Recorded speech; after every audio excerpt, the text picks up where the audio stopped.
menemani Anda selama kurang lebih 1 jam. Kita akan mengenal lebih dekat tokoh Minangkabau yang memberikan inspirasi untuk kita dari pengalamannya di dunia pariwisata. Beliau sudah sangat dikenal baik lokal, nasional, ataupun internasional. Selain itu, dengan konsep Green Tourism, beliau juga sudah melahirkan banyak entrepreneur muda dan juga aktivis yang bergerak di bidang pariwisata. Akan berbincang dengan beliau sesaat lagi.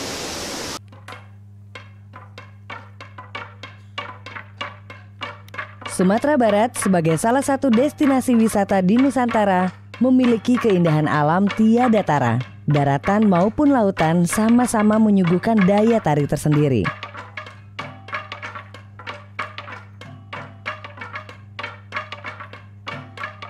Banyak konsep yang ditawarkan oleh agensi perjalanan wisata guna mendatangkan wisatawan, baik lokal maupun mancanegara.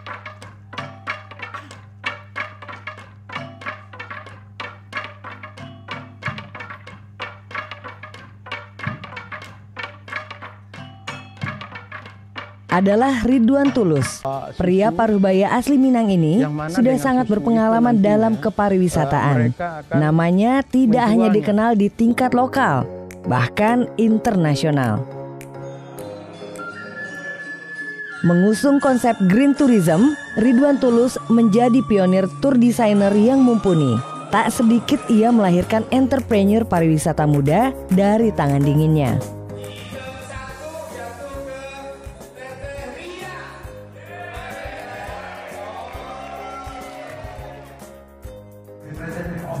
Asam garam industri ini sudah ia geluti meski tidak sedikit rintangan yang menghadangnya. Meski berkecimpung di dunia pariwisata, ia juga lihai memanfaatkan kekurangan menjadi sebuah brand baru yang sangat digemari kalangan kliennya. Halo Uda, apa kabar? Gimana nih kabarnya hari ini Uda? Alhamdulillah. Ya gimana kabarnya? Ya alhamdulillah baik. Sudah keliling tadi ya? Sudah melihat keindahan Kota Padang seperti apa ya. Nah, kita mau ngobrol-ngobrol nih sama Uda Ridwan Tulus. Kan Uda merupakan anak muda ya, ini tergolong muda ya. Tapi jangan terlalu serius loh. Oh, jangan terlalu serius. Anak muda yang sudah sangat dikenal di dunia pariwisata dan juga melahirkan konsep Green Tourism. Sebenarnya konsep Green Tourism ini apa sih Uda Ridwan? Oke, terima kasih Mbak Zia. Sebetulnya Green Tourism adalah, kalau menurut saya sih sebetulnya, jangankan di Sumatera Barat, Indonesia saja belum mempunyai konsep pariwisata yang bagus. Oke. Karena apa yang cocok di Bali belum tentu cocok bisa dilakukan di Sumatera Barat. Betul. Maka setiap daerah itu harus punya ciri khas masing-masing. Apalagi ranah Minang yang dikenal dengan semboyannya ada kosan di Sora, bosan di Tabula. Nanti kita bikin pariwisata yang macam-macam, nanti justru jadi kacau gitu. Melanggar kan? ya. Maka kita coba menawarkan Green Tourism. Green Tourism adalah sebuah konsep bagaimana pengembangan sebuah pariwisata. Yang pertama sekali yang harus kita ingat itu horticulture. Tidak merusak budaya. Yang sudah ada. Nah, tapi justru mengangkat budaya yang sudah ada. Memperkenalkan lebih jauh. Memperkenalkan lebih jauh. Jadi bagaimana setiap tamu yang datang kita perkenalkan dengan budaya-budaya lokal dan mereka juga turut berpartisipasi akhirnya untuk terlibat langsung dalam atraksi-atraksi budaya tempat. Jadi tidak merusak budaya, justru mengangkat budaya. Terus yang berarti fokusnya keempat tadi. ya, Apa bisa dikatakan latar belakang diadakan atau dilahirkannya Green Tourism ini memang karena Uda Ridwan melihat kayaknya alam kita semakin lama semakin rusak, budaya kita semakin luntur. Ada pemalakan dari masyarakat lokal karena mereka tidak dilibatkan, atau ada latar belakang lain? ya sebetulnya kita ini pengalaman saya juga. Iya. Kalau tidak hati-hati dalam pengembangan pariwisata itu dampak negatifnya juga cukup banyak. Oke. Saya juga pemain untuk itu dulu. Karena ketika awal berbisnis, saya kadang tidak perlu, yang penting cari untung aja. Iya, Gimana iya. dapatin untung, gimana dapatin klien. Tetapi itulah, alhamdulillah akhirnya kita belajar dan belajar. Gimana juga istilahnya pariwisata sendiri juga insya Allah bisa bermanfaat buat kita. Ini lahirnya di tahun berapa nih Green Tourism ini Uda Ridwan? Itu kita mulai di awal tahun 2000-an. ya. Lama ya? Dan itu juga, makanya tahun 2002 kita langsung mendirikan Green Tourism Institute. Green Tourism Institute. Bagaimana kita istilahnya memberikan pengalaman, berbagi ilmu dengan para praktisi pariwisata yang ada bukan saja di Sumatera Barat tapi di Indonesia. Lebih luas lagi ya? Lebih luas lagi. Dan bagaimana juga kita istilahnya mengajak masyarakat setempat untuk terlibat langsung ke dalam setiap program yang kita lakukan. Gitu. Karena dalam dunia pariwisata, ya, sebetulnya apapun bisa dibuat. Orang kadang bicara nih kendala. Sebetulnya kendala adalah uang besar kalau seandainya dia tahu bagaimana how to make the program. Nah, cuman ini selama kita memang para praktisi pariwisata di Sumatera Barat dan Indonesia kebanyakan masih bermain di konvensional market. Kayaknya saya sangat penasaran dengan program-program yang sudah ditawarkan dari Ridwan ke klien-kliennya. Tapi nanti kayaknya kita akan lanjutkan ya. Baik pemirsa, nanti kita akan lanjutkan lagi apa saja konsep yang ditawarkan kepada klien dan pariwisata yang seperti apa yang sebenarnya yang bisa membangun kebudayaan, kemudian juga alam dan juga keuntungan untuk masyarakat sekitar. Baru saja check in itu anak-anak. Semua tamu pada komplek. Kenapa? Baru anak-anak dapat kunci, itu kamar orang diketok dan lari kabur. Saya pikir kamar teman-temannya saja, nggak taunya kamar seluruh hotel. Akhirnya bahkan ada ibu yang keluar pakai handuk, dikira emergency gitu kan.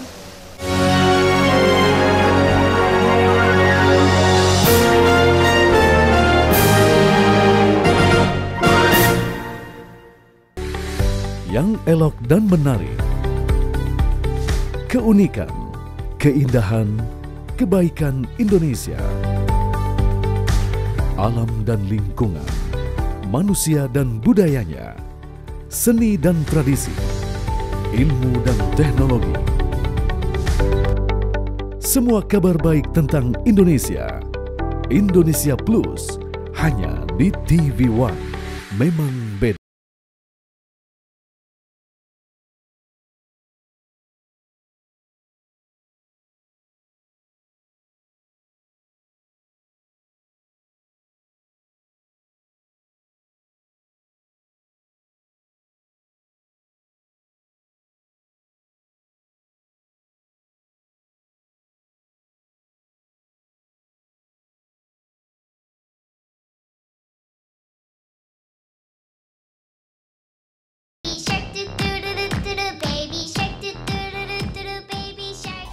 Sekarang memang lagi hot nih, tidak melanjutkan izin Hotel Alexis. Kita tahu kebiasaan-kebiasaannya, kita tahu siapa yang biasa datang. Tahu siapa yang datang. Sampean tahu ora? Yang sampean lakuin ke Inyong itu jahat. Tomat langsung loh. Bukanlah makanan buaya. E-Talk Show di TV One.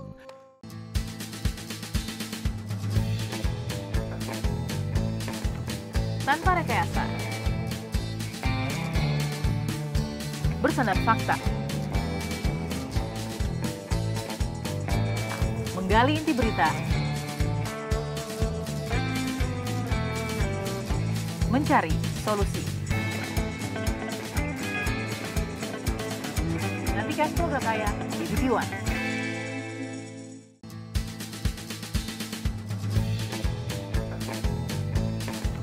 Tanpa rekayasa, bersandar fakta, menggali inti berita, mencari solusi. Nantikan program saya di TV One. Yang elok dan menarik, keunikan, keindahan, kebaikan Indonesia, alam dan lingkungan, manusia dan budayanya, seni dan tradisi, ilmu dan teknologi. Semua kabar baik tentang Indonesia, Indonesia Plus, hanya di TV One. Memang beda.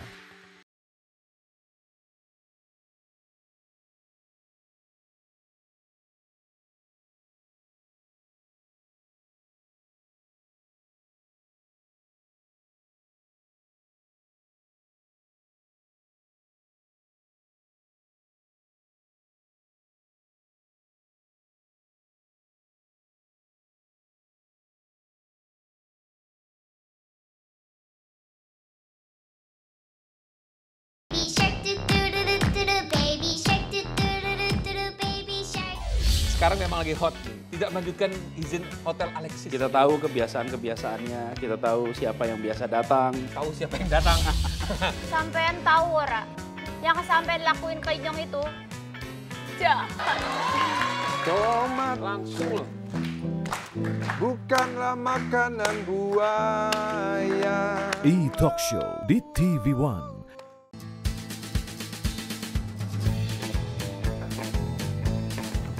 Tanpa rekayasa. Bersandar fakta. Menggali inti berita. Mencari solusi. Nantikan program saya di TV One.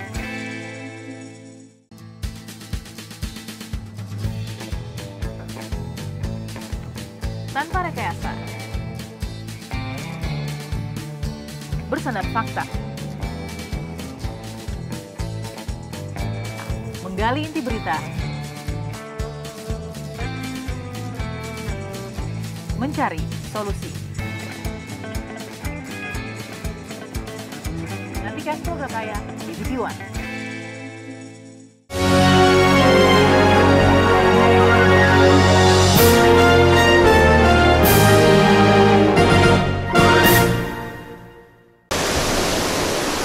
Baik pemirsa, kembali lagi bersama saya Via Elvita dan masih ditemani oleh Uga Ridwan Tulus. Kita masih membahas tentang pariwisata yang berkonsep green tourism ya. Bahwa Uda itu bisa merubah anak-anak yang hiperaktif di sekolah internasional menjadi memiliki tingkah laku yang baik. Gimana bisa diceritain Uda? Memang ya, kita akui kalau dulu kita menjual TV dan program wisata kita untuk market Indonesia itu sangat sulit. Oke. Ya. Jadi pernah satu kali salah satu kepala sekolah internasional menelpon saya, Pak Ridwan, kita ingin studi tour ke Sumatera Barat selama 6 hari untuk anak-anak grade 9. Grade 9 itu kelas 3 SMP. Ya. Terus saya bilang, dia keturunan Inggris, dia orang Inggris. Oke, nanti saya bikinkan program. Terus langsung dia jawab, nggak usah bikin programnya, karena kami sudah punya program. So, Anda kalau sudah punya program, kenapa menghubungi saya lagi? Jalankan aja sendiri, saya bilang. Enggak, saya baru dapat referensi tentang Anda justru dari sekolah di Inggris. Kebetulan ada beberapa sekolah di Inggris yang program itu sudah menjadi program tahunan sama kita. Oke. Kalau begitu, tolong kirim program Anda. Atau setelah dikirim, dan saya baca, nanti saya telepon. Namanya Albert. Albert, kalau program Anda seperti itu, Anda nggak harus menghubungi saya. Siapapun travel di sini, itu bisa dilakukannya. Anda kalau mau, ini program harus saya robah. Karena itu tadi, kita bukan sekedar bisnis saja, dimana insya Allah program kita itu untuk pengembangan, apalagi untuk dunia pendidikan. Ya. Waktu itu program perdana, itu didampingi oleh 2 gurunya dan wakil kepala sekolahnya. Yang si Albert kepala sekolah nggak ikut, yang ikut wakil kepala sekolahnya itu orang Filipina. Ya. Bayangkan untuk anak SMP, mereka cuma 5 malam menginap di hotel bintang 4 di Bukit Tinggi. Nggak taunya, baru saja check-in itu anak-anak. Semua tamu pada komplek. Kenapa? Baru anak-anak dapat kunci. Itu kamar orang diketok dan lari. Kabur. Saya pikir kamar teman-temannya saja. Nggak taunya kamar seluruh hotel. Akhirnya bahkan ada ibu-ibu yang keluar pakai handuk, dikira emergency gitu kan. Nggak taunya semua tamu komplain ke pihak hotel. Pihak hotel kan nggak mau disalahkan juga dong. Dia ngasih tahu, ini tamu bapak ini. Jadi saya habis dimaki-maki sama tamu-tamu di hotel tersebut beserta wakil kepala sekolahnya. Akhirnya wakil kepala sekolahnya mengadu pada saya. Pak Ridwan, saya betul-betul malu. Anak-anak sekarang nakalnya luar biasa. Terus akhirnya saya jawab, tahu nggak, saya bisa merubah anak-anak ini dalam waktu 2 jam. Itu haus. 2 jam kamu bisa merubah anak-anak ini katanya. Bagaimana? How? Katanya. Gimana katanya? Oke, tolong bacakan program itu besok. Karena itu bukan program saya, seburuan dia baca program. Oke, akhirnya dibacakan program besok dari pagi sampai sore. Akhirnya saya bilang, Sani, namanya Sani, besok mulai jam 2 sampai jam 6, ini program harus saya rubah. Karena saya sudah konfirmasi sama kepala sekolah Anda, kalau saya menemukan kendala di lapangan, saya punya hak untuk coba. Silakan konfirmasi atau bagaimana. Oke, kemana penggantinya? Panti asuhan. Lihat. Bingung ya. Apa hubungan merubah anak-anak ini dengan panti asuhan? Saya kan sudah kesal juga, habis dimaki-maki juga. Saya bilang, kamu mau nggak? Oke lah, tapi jawaban itu nggak sampai 50% oke-nya, tapi ya oke lah. Karena pengen coba buktikan saja. Ketika oke, saya bingung. Kenapa bingung? Kita mau ke panti asuhan, kalau nggak diumpang kan nggak enak juga. Nah, kalau saya minta anggaran kepada mereka, itu sangat tidak profesional. Akhirnya waktu itu saya anggarkan uang sekitar 2,5 juta untuk saya sumbangkan ke panti asuhan. Akhirnya saya suruh tim saya, tolong cari panti asuhan yang paling miris keadaannya di daerah Bukit Tinggi. Karena waktu itu mereka 5 malam sedang akhirnya dapat di Nurul Haq, di Padang 2. Setelah oke untuk kunjungan besok, saya menyamar besok paginya ke panti tersebut. Nggak taunya ketika saya datang ke panti, saya melihat anak-anak lagi sarapan pagi dan mereka sudah ketawa. Tapi ketika saya lihat sarapannya, itu cuma nasi putih doang. Aduh, saya melihat walaupun kita tuh biasa aja waktu kecil nasi pakai garam tuh biasa. Bangsat. Itu beras yang 30 kilo, itu sampai 3 orang angkatnya. Tapi mereka semangat, semuanya terlibat. Tapi dia lupa jalan pematang sawah. Bayangkan, anak kota aja jalan di pematang sawah tanpa barang, itu pun sudah agak oleng. Apalagi ini membawa barang. Sehingga banyak yang terperosok ke sawah, dalam sawah. Rata-rata semua berepotan. Tapi alhamdulillah barang semua selamat. Karena ketika mau jatuh barang itu, kadang betul-betul dijaga gitu. Dia mengorbankan semua untuk menjaga barang yang di bawah. Dia nggak rusak ya. Akhirnya sampai di sana kita kenalkan, ini kamar teman-teman kami. Mulai agak merunduk. Dan kita atur sebuah permainan yang mana mereka akhirnya lebur satu sama lain. Dan itu saya tinggal lagi. Saya kembali ke hotel, ini cerita dari wakil kepala sekolahnya lagi. Nggak tahu pas mau pulang, anak-anak udah sampai di bus, kawan-kawannya dari panti mendadakan. Akhirnya waktu kepala sekolah itu tidak tahan, dia ambil mic. Lihat tuh, teman-teman kamu begitu senang gitu. Kamu tahu nggak? Yang sumbangan tadi itu bukan dari kita katanya. Karena ini program mendadak katanya. Sekarang saya minta izin, boleh nggak? Kita masih punya uang 1 juta, boleh nggak disumbangkan ke panti? Alhamdulillah anak-anak kompak. Tidak pak, jangan pak. Sehingga wakil kepala sekolah itu udah gondok. Anak apa lu nih katanya kan? Masa mau disumbangin nggak mau?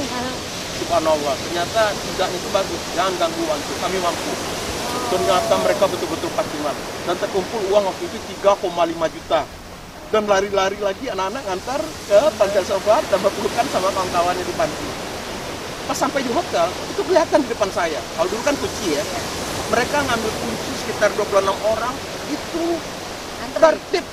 Satu line dengan tertibnya. Berbalik. Akhirnya waktu kepala sekolah nelfon saya. Pak Ridwan, where are you? Di mana? Saya di bar. Saya ke sana ya, kejar saya. Badannya gendut. Baru ketemu saya aja langsung nangis dia. Maaf ya, saya laki-laki nangis depan kamu. Nggak tahan saya tadi di sana katanya. Lihat tuh, anak-anak berfungsi gitu. Berbaris rapi. Benar kata kamu, 2 jam bisa merubah. Lihat tuh katanya kan. Makanya saya bilang, ini program Anda tidak bagus. Kan? Maka itu namanya kampung inspirasi. Pokoknya program itu selalu kita kembangkan dan kembangkan. Dan nggak jauh pasti menyentuh emosional para peserta ya. Insya Allah. Baik, kalau begitu pemirsa, nanti kita akan lanjutkan kembali. Sepertinya obrolan kita memang semakin lama semakin seru dan kita pengen banget meraih banyak ilmu dari seorang Ridwan Tulus. Jangan kemana-mana, saya masih akan kembali untuk Anda. Saya diberi kehormatan untuk membuka event jalan kaki terbesar di dunia. Dunia. Wow. Alasannya apa? Karena Pertama, saya satu-satunya dari Asia Tenggara. Oleh Japan Walking Association, kebetulan diadakan di Tokyo waktu itu. Yang kedua, saya satu-satunya non-militer. Karena rata-rata para presiden pejalan kaki itu rata-rata militer semua, jenderal semua. Saya yang non-jenderal.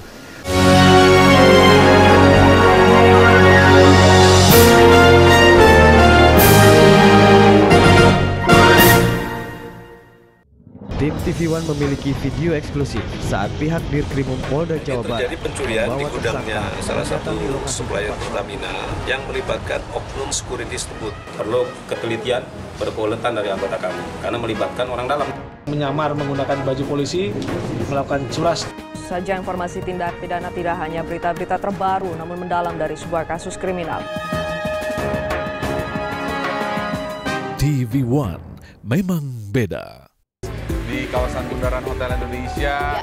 Ya, selamat pagi. Apa kabar Anda hari ini? Mudah-mudahan baik-baik saja. Kita masuk ke topik utama kita pagi ini.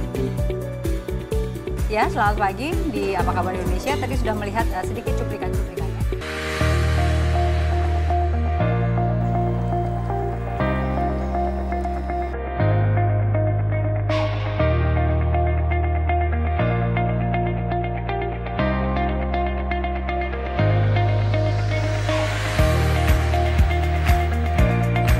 Mulai saat ini, ayo Indonesia, stay healthy and be awesome.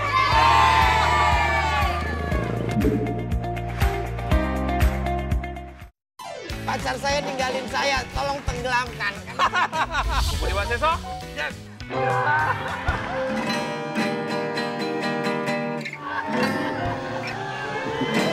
Talk Show di TV One. Selama masih ada zikir, pasti selalu Allah bersama kita. Fadhkuruni adhkurkum washkuruli wala takfurun. Kamalu ma'rifatihi mahabbatuhu. Sempurnanya mengenal Allah adalah mencintai Allah. Mendidik karakter anak seimbang antara akhirat dan dunia. Membangun akhlak, membangun akal. Dua-duanya harus seimbang. Damai Indonesiaku, TV One memang beda. Untuk mengetahui perkembangan terkini antara demo Yerusalem sudah ada di beberapa tempat. Saat ini ribuan massa di lapangan Karebosi masih melakukan aksi yang dinamakan aksi bela Al-Quds. Pengakuan Yerusalem sebagai ibu kota Israel merupakan salah satu berita utama yang ada di media-media Jerman. Gunung Agung, aktivitas gempa masih kami pantau terjadi. Aktivitas gempa baik itu vulkanik masih berkisar di angka rata-rata 7. Hot News di TV One. Tim TV One memiliki video eksklusif saat pihak Dirkrimum Polda Jawa Barat terjadi pencurian di gudangnya salah satu supplier Pertamina yang melibatkan oknum securities tersebut. Perlu ketelitian berkeulatan dari anggota kami karena melibatkan orang dalam. Menyamar menggunakan baju polisi, melakukan curas. Saja informasi tindak pidana tidak hanya berita-berita terbaru namun mendalam dari sebuah kasus kriminal. TV One memang beda. Di kawasan bundaran Hotel Indonesia. Ya, selamat pagi. Apa kabar Anda hari ini? Mudah-mudahan baik-baik saja. Kita masuk ke topik utama kita pagi ini. Ya, selamat pagi. Di Apa Kabar Indonesia tadi sudah melihat sedikit cuplikan-cuplikannya.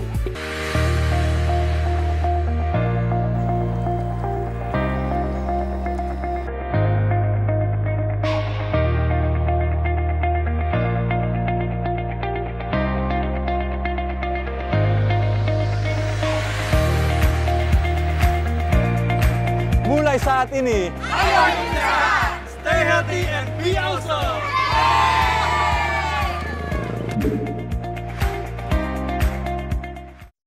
Pacar saya ninggalin saya, tolong tenggelamkan. Budiman Seso? Yes.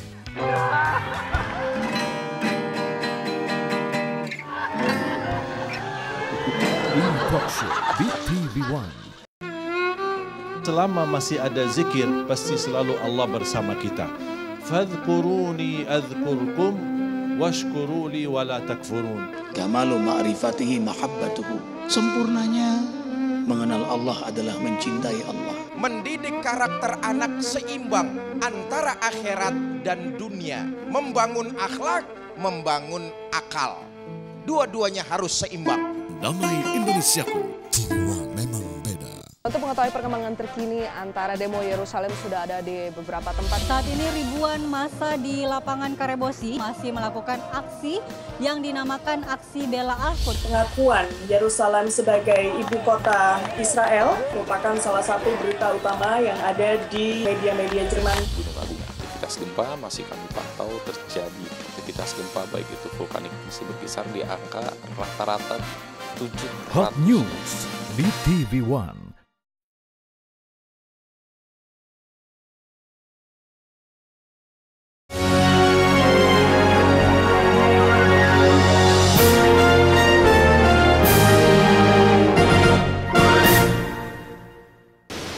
Baik pemirsa, kembali lagi bersama saya Via Helvita dan kita masih akan melanjutkan obrolan kita bersama Ridwan Tulus.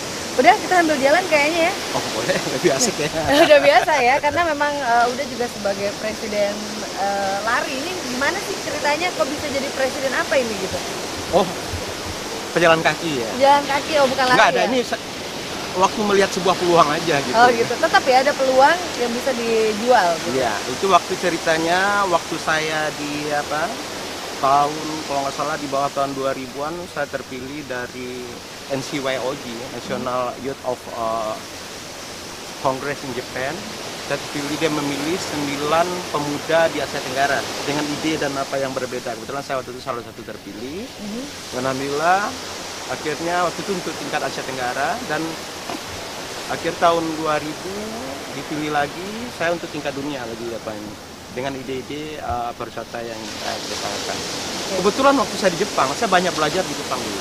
Waktu di Jepang, waktu itu lagi ada acara event jalan kaki besar dari berbagai negara, ada kurang lebih 35 negara yang ikut dalam event tersebut. Saya melihat, oh ini sepertinya bagus kalau kita bisa adakan juga di Indonesia. Akhirnya saya coba apply untuk menjadi member di sana. Nggak tahu, saya diketawain. Kamu kira gampang-gampang aja untuk masuk ke organisasi ini. Jadi di dunia itu ada organisasi namanya, kalau untuk jalan kaki namanya ITV, pertama International Federation of Popular Sport, dan ada juga International Matching League. Ya. Ketika saya coba apply, nggak taunya saya diketawain. Kamu nggak bisa gampang-gampang aja bikin gitu masuk ya. Kamu harus bikin organisasi yang sama di Indonesia dulu, ya. Udah beberapa kali mengadakan event untuk tingkat nasional yang cukup sukses, baru bisa di-apply ke sana gitu. Akhirnya gitu. Maaf, kadang kalau bisnis itu kadang ada cerita kalau orang bilang tujuan mengicu, tapi sebetulnya bukan ingin mengicu, tapi kalau kita kasih tahu yang sebenarnya kita nggak mungkin bisa diterima di sana gitu. Akhirnya iyalah saya bikin waktu itu namanya IWA, Indonesia Walking Association. Ya. Ada orangnya lagi pawai, rame-rame jalan kaki, kita foto apa semuanya, bahwa ini program dari kita. Akhirnya kita apply ke IFFY waktu itu, Indonesia Federation of Popular Sport. Akhirnya alhamdulillah kita diterima. Dan karena waktu itu saya satu-satunya organisasi yang diterima di Asia Tenggara, akhirnya saya diangkat langsung jadi presiden untuk Asia Tenggara. Ya itu tadi, akhirnya banyaklah saya mendapat undangan-undangan, bahkan itu tadi alhamdulillah tahun 2002 saya diberi suatu kehormatan yang sangat luar biasa. Apa itu? Nah, kalau nggak salah nih sapu tangannya masih ada saya bawa. Saya diberi kehormatan untuk membuka event jalan kaki terbesar di dunia. Wow. Alasannya apa? Karena? Pertama, saya satu-satunya dari Asia Tenggara. Oleh Japan Walking Association, kebetulan diadakan di Tokyo waktu itu. Yang kedua, saya satu-satunya non-militer Karena rata-rata para presiden pejalan kaki itu rata-rata militer semua, jenderal semua. Saya yang non-jenderal. Dan waktu itu juga saya yang termuda di organisasi tersebut. Usia saya kalau nggak salah baru 32 tahun. Sementara yang mendekati usia saya itu kalau nggak salah orang Rusia usianya udah 45 tahun. Di atas 40. Maka saya diberi kehormatan untuk membuat event jalan kaki terbesar di dunia oleh Jepang.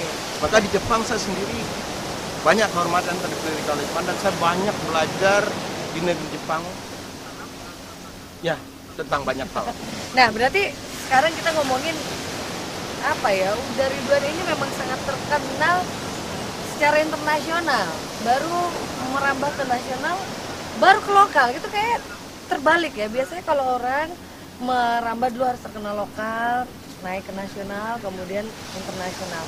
Ini kayaknya yang membedakan antara Uda Ridwan yang fokus ke pariwisata dengan travel lain kayaknya.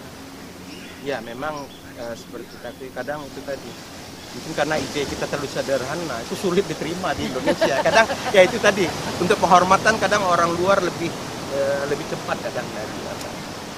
Ya gitu juga. Kalau makanya peluang di bisnis pariwisata sendiri atau training sendiri sebetulnya itu masih sangat tinggi. Alhamdulillah, karena kenapa?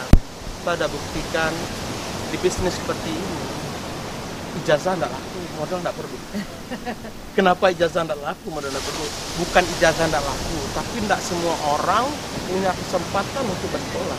Tapi di dunia pariwisata, semuanya bisa. Khususnya dengan ide-ide yang kita kembangkan, insya Allah itu bisa tercapai. Karena kita punya konsep-konsep yang sangat sederhana, apalagi itu konsep Minangkabau. Alam Takambang jadi Alam Takambang sekarang jadi Kantul coy.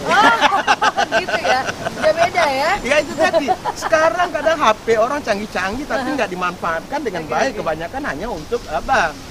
Untuk media sosial yang tidak banyak untungnya. Maka itu tadi gimana dengan anak-anak kita ajarkan dengan apa? Dengan satu WA aja akhirnya mereka bisa berbisnis. Alhamdulillah juga. Ya itu tadi. Saya cita-cita jadi dosen. Tapi kalau menurut pendidikan, education background saya itu sangat tidak memungkinkan. Karena saya sangat nakal dan sekolah tidak selesai lah. Jadi kita jadi dosen, gimana mungkin? Akhirnya alhamdulillah dengan ilmu yang saya punya, saya dapat juga kesempatan untuk ya walaupun memberi kuliah umum. Justru yang lucunya bukan yang pertama saya ngasih kuliah umum bukan di sini, tapi justru di Kyoto University untuk program S2, untuk program S2 waktu itu. Ya, untuk program S2. Saya bicara waktu itu tentang life experience tourism. Bagaimana pariwisata menjual pengalaman itu. Dan sampai sekarang itu juga konsepnya masih diterapkan terus kan? Ya. Sekarang kita lebih kembangkan lagi ya, Pak. Ya itu tadi, kita mengembangkan namanya sotopreneurship. Sotopreneurship. Ya. Ini istilah baru ini karena saya orang Padang, saya suka soto gitu. Oh gitu. Tapi pasti ada artinya nih. Soto ini sebetulnya social tourism. Oke. Bagaimana pariwisata yang punya nilai sosial yang tinggi. Tadi kan saya sudah cerita bagaimana dengan anak panti asuhan. Maka setiap program yang kita desain, setiap program yang kita rancang, insya Allah ada kesempatan kita untuk berbagi. Kayak ada istilah sosial tourism. Maka itu tadi, maka kita sekarang dengan Green Tourism Institute mengajak pemuda-pemuda lokal, bukan saja di Sumatera Barat, Indonesia, bahkan di beberapa negara lain, yaitu tadi tentang sotopreneurship. Sotopreneurship. Ini berarti ini istilah ala Uda Ridwan ya? Istilah bikin-bikin sendiri. Bikin-bikin sendiri, tapi ternyata artinya juga akan diterapkan juga ya? Sama kadang orang bicara di status saya kadang pekerjaan saya sebagai tour designer, orang bingung tuh. Karena kalau dalam pendidikan itu kadang ada tour programmer, tour designer. Ini apa sebenarnya gitu? Seperti sebetulnya itu tadi. Dalam pengembangan pembuatan pariwisata itu kalau orang tidak punya jiwa seni, itu bagusnya nggak usah berbisnis di sana lah. Karena ada seni cara membuat sebuah program wisata yang menarik, yang punya nilai jual tinggi. Ya, kita kombinkan nanti dengan sotopreneurship yang kita kembangkan. Oke, berarti ini baru dimulai sotopreneurship-nya? Ya, kemarin barusan kita memberikan seminar tunggal di Hotel Marriott Jakarta untuk para tour operator yang ada di Indonesia. Yang lucunya apa tuh? Apa? Itu pesertanya itu sudah bergelut di bisnis ini 8 bahkan ada sampai 22 tahun. Yang 20 tahun itu dari Bandung kalau nggak salah. Ini dunia pariwisata nih? Dunia travel, dunia pariwisata. Oke. Ketika saya bicara, mereka bingung. Pak, ternyata ini bisa dijual ya. Ya itu tadi. Baru sadar ya. Sebetulnya dalam pariwisata ini apapun bisa dijual. Kemiskinan malah bisa dijual. Tapi bagaimana mendesain sebuah programnya, itu kadang yang orang banyak tidak tahu. Belum paham gitu. Jadi memang sebenarnya banyak yang harus dilakukan, yang harus dilaksanakan. Oke, nanti kita lanjutkan lagi Uda Ridwan. Dan untuk Anda pemirsa, jangan kemana-mana, saya masih akan kembali untuk Anda bersama Uda Ridwan Tulus. Karena saya mengalami penyumbatan di otak saya. Ini kan mempengaruhi memori. Bahkan dokter bilang waktu itu harus operasi. Dan operasi nggak bisa di sini, harus di Jakarta. Dan itu pun dokter bilang pada saat itu operasi tidak ada jaminan untuk kembali normal seperti sedia kala. Akhirnya ya itulah, kita pasrah dan menikmati saja.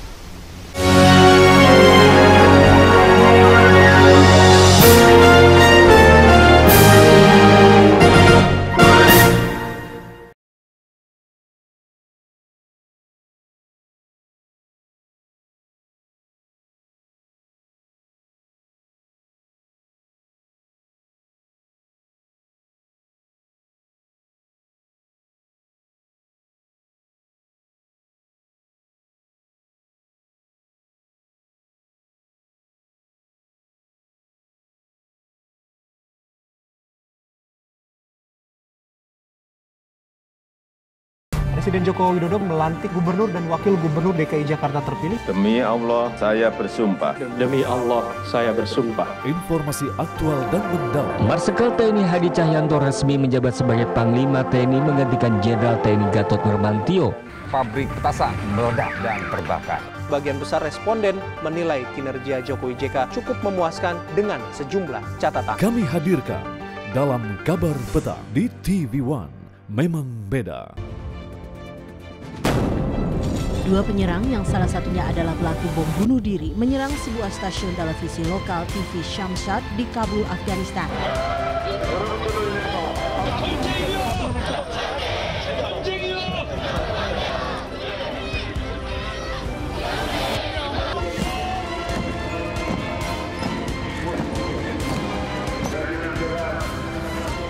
Kabar Dunia di TV One. Selamat pagi pemirsa, bagaimana kabar Anda hari ini? Nilai tukar rupiah di penghujung perdagangan pekan ini kembali terpuruk dan sudah menembus level psikologis 13.600 per dolar Amerika Serikat. Dan seiring dengan pertumbuhan nilai ekspor, kebutuhan pembiayaan terus meningkat. Dalam 8 tahun terakhir, nilai pembiayaan Lembaga Penjaminan Ekspor Indonesia atau Indonesia Exim Bank telah meningkat lebih dari 10 kali lipat. Sebenarnya apa yang terjadi sih Pak? Ya ini adalah yang namanya globalisasi, keniscayaan.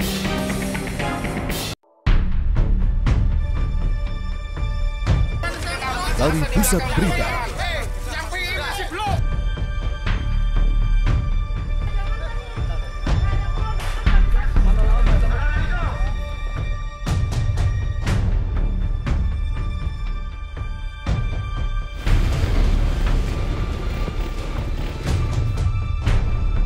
Menyingkap tabir.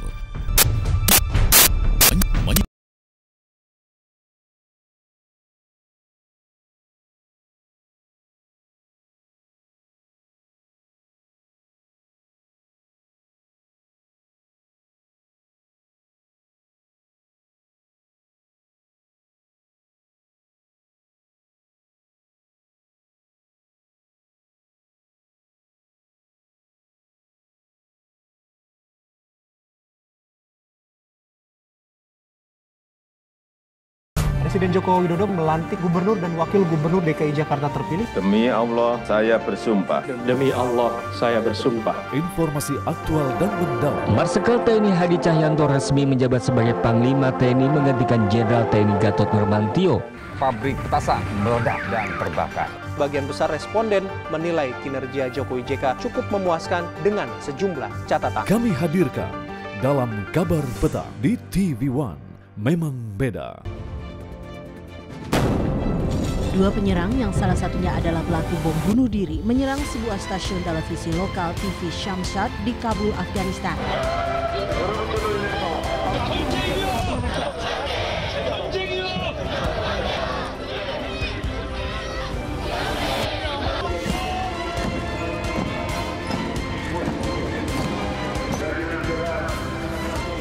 Kabar Dunia di TV One. Selamat pagi pemirsa, bagaimana kabar Anda hari ini? Nilai tukar rupiah di penghujung perdagangan pekan ini kembali terpuruk dan sudah menembus level psikologis 13.600 per dolar Amerika Serikat. Dan seiring dengan pertumbuhan nilai ekspor, kebutuhan pembiayaan terus meningkat. Dalam 8 tahun terakhir, nilai pembiayaan Lembaga Penjaminan Ekspor Indonesia atau Indonesia Exim Bank telah meningkat lebih dari 10 kali lipat. Sebenarnya apa yang terjadi sih, Pak? Ya ini adalah yang namanya globalisasi, keniscayaan.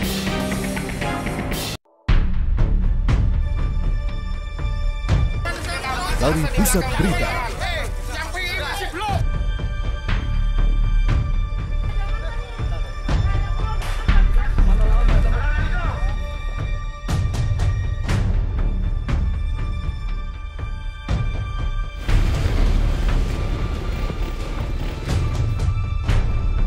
menyingkap tabir. Menyingkap tabir.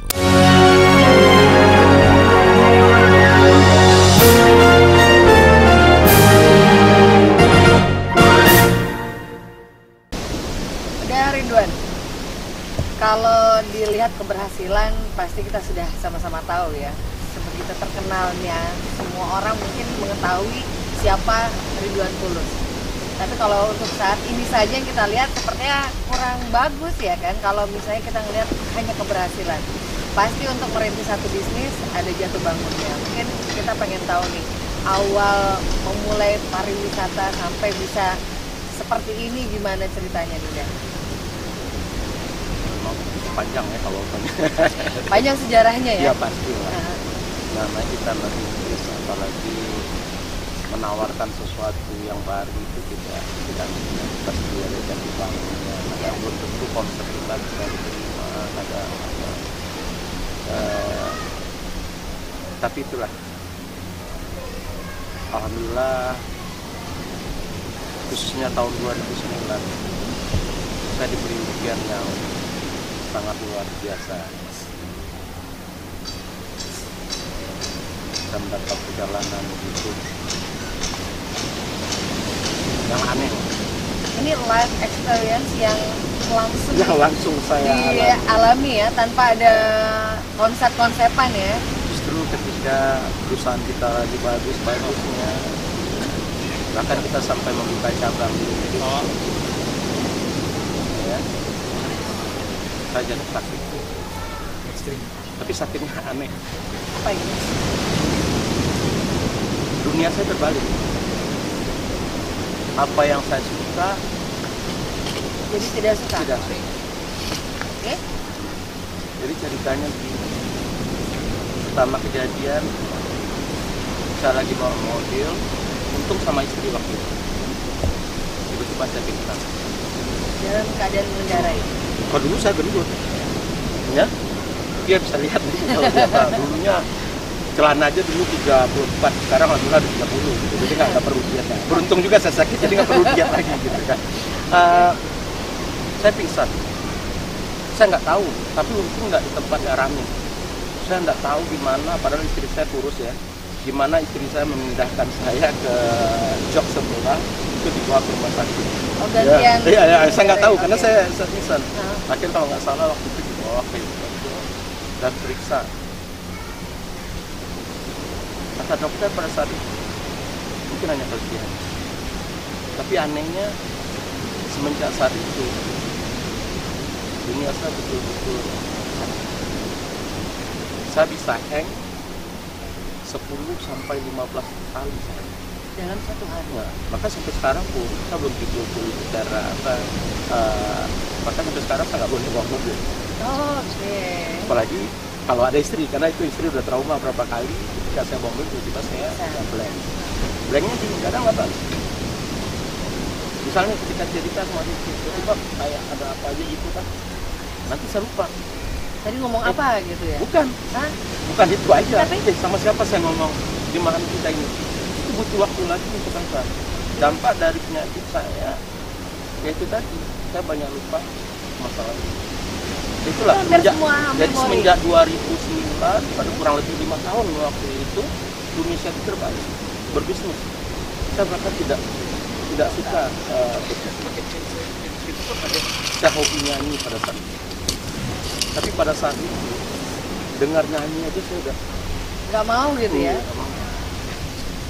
Berpakaian, ya. Berpakaian kalau suka, kalau pada saat itu saya pengennya yang jelek yang nggak pakai itu yang dipakai pada saat itu. Begitu juga makan tuh nggak ada rasa, makan tuh hanya untuk bertahan hidup. Jadi sehingga dulu waktu saya beratnya hampir 80, nah sekarang jadi 63. Tapi alhamdulillah itu tadi nggak perlu diet lagi gitu kan. Tapi ya itu tadi lah. Barulah sekitar 2 ya,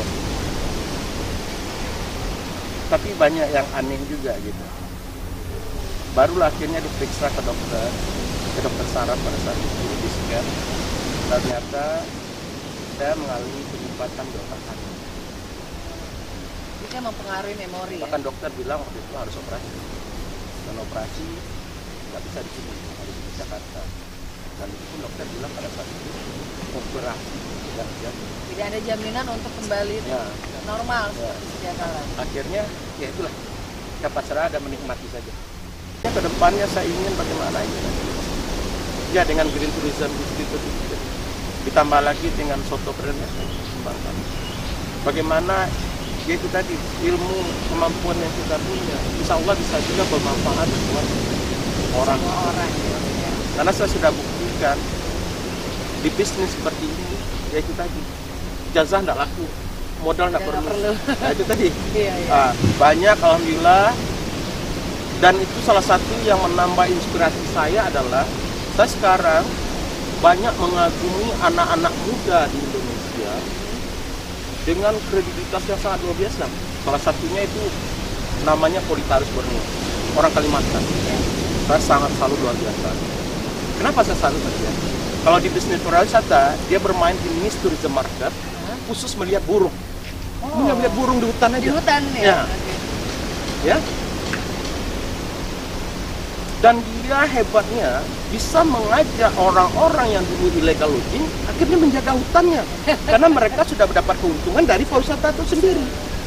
Dan orang-orang yang illegal logging itu karena dia biasa di hutan, dia tahu di mana burung-burung langka berada, di mana tumbuh-tumbuhan langka, dia sudah mengetahui. Akhirnya sekarang itu tadi dia juga yang menangkap sekarang kalau seandainya ada orang yang illegal logging. Karena dia insya Allah sudah merasa mendapat manfaat dari pariwisata itu sendiri. Saya salut luar biasa sama Politaris ini, ya. Akhirnya ketika dia berhasil di Kalimantan, dikembangkan di Indonesia Timur lainnya, bahkan dia salah satu yang membuka kawasan Raja Ampat. Kawasan hutan Raja Ampat. Tapi bukan di lautnya, khusus di hutannya gitu kan, Raja Ampat. Aduh, saya sangat salut luar biasa. Tapi mohon maaf, saya masih ada kesombongan juga. Sampai orang-orang hebat ini masih apa juga gitu. Nggak mau ya? Tapi itulah tadilah. Ini salah satu yang membuat saya juga ingin berbuat lebih banyak lagi. Ketika saya lagi sakit dan sekarat, tiba-tiba sahabat karib saya datang membawa seseorang ke rumah saya. Dia bilang, Pak Ridwan, ini saudara kita dari Kalimantan. Oh, dia datang? Dia datang. Politaris. Politaris Borneo, saya bilang. Bayangkan orang yang kita kagumi tiba-tiba ada muncul di depan rumah kita, mengunjungi kita kan? Iya. Iya bang, saya Politaris Borneo bang. Nggak tahu baru dia aja, dia ngasih uang saya 1 tas. Untuk apa itu? Akhirnya saya bilang, tunggu dulu. Ini apaan? Bang, ini hasil kerja kita bang. Ya mohon maaf, saya banyak banyak, tolong jelaskan gitu. Akhirnya dia bilang, dia memang nggak mengenal saya, cuman dia mengenal membaca-baca mungkin artikel tentang saya di media-media, tapi akhirnya apa yang saya lakukan dilakukan di Kalimantan, ya. Tapi dia udah punya niat, setiap profit yang dapat disisihkan untuk saya, karena dia yakin suatu saat dia akan mencari saya. Oh, jadi itulah bang, ini uang hasil selama ini bang. Karena pada saat itu, padahal saat itu lagi carry banget loh, lagi kosong banget. Lagi tapi butuh pada saat sebenarnya itu, ya. saya belum dapat aturan dari Rasulullah sendiri. Karena alhamdulillah lah, semenjak saya sakit, kesempatan juga saya belajar mendekatkan diri. Saya belum tahu aturan tentang menerima hadiah. Akhirnya pada saat itu saya tolak. Yang dia sangat kecewa sekali. Bahkan saya tidak mau berhubungan dengan istri saya lagi. Barulah kurang lebih 2 tahun yang lalu saya membaca, bahkan Rasulullah sendiri senang diberi hadiah. Apalagi barulah kurang lebih kalau nggak salah ya sekitar tahun atau 2 tahun yang lalu saya mengirim email untuk permohon maaf kepada dia bahwa saya pernah menolak hadiah. Maksudnya kalau bisa minta lagi. Dikirimin lagi nggak apa-apa Dikirimin gitu. lagi nggak apa-apa. Gitu. Okay. Ya itulah. Terus terang memang itu. Saya tidak kuat itu. Tapi itulah. Gimana setiap usaha yang kita lakukan insya Allah bisa bermanfaat. Saya ingin membuat itu lebih banyak lagi. Makanya kita sekarang bagaimana istilahnya mentraining orang-orang lokal, masyarakat lokal. Bagaimana istilahnya mendapat bisnis dan keuntungan juga dari pariwisata. Insya Allah bisa bermanfaat buat orang banyak. Baik, nanti kita lanjutkan lagi udah Ridwan. Dan pemirsa jangan kemana-mana, saya masih akan kembali untuk Anda. Itu tadi sebuah destinasi yang protect the culture, protect the nature, empower dan break menepis global serta kalau serius insya Allah bisa.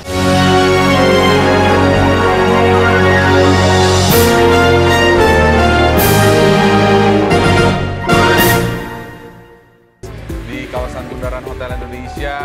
Mas ya, selamat pagi. Apa kabar Anda hari ini? Mudah-mudahan baik-baik saja. Kita masuk ke topik utama kita pagi ini. Ya, selamat pagi di Apa Kabar Indonesia. Tadi sudah melihat sedikit cuplikan-cuplikannya.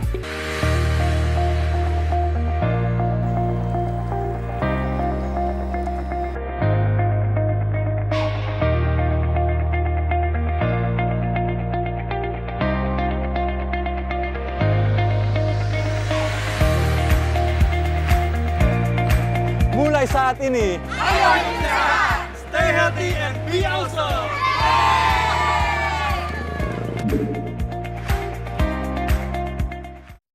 Pacar saya ninggalin saya, tolong tenggelamkan.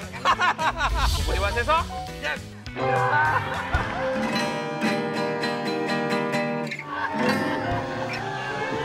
In Talk Show di TV1.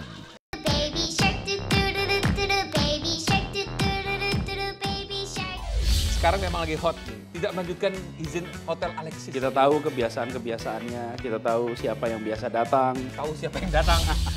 Sampean tahu ora? Yang sampean lakuin ke Ijong itu jahat. Tomat langsung. Bukanlah makanan buaya. E-Talk Show di TV1.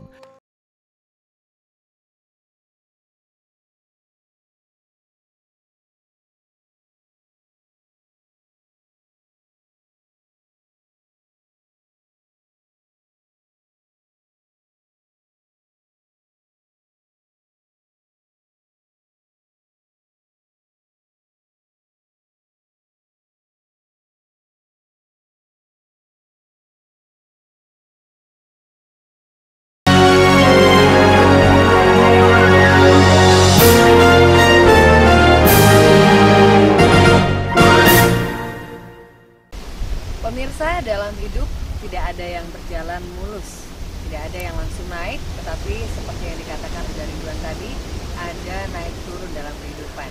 Dan kita akan lanjutkan kembali berbincang dengan Uda Ridwan Tulus.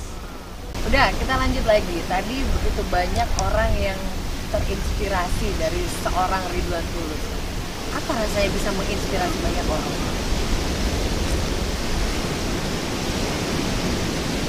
Aduh, lain Pak. Tidak bisa diungkapkan gitu ya? Banyak, bukan itu saja, itu tadi, itu cuma salah satunya. Dan juga bagaimana bukan sekedar menginspirasi aja, tapi bagaimana istilahnya itu tadi awak bisnis tapi orang terbantu lagi, itu seperti yang apa? Punya kepuasan tersendiri pastinya ya. Sangat.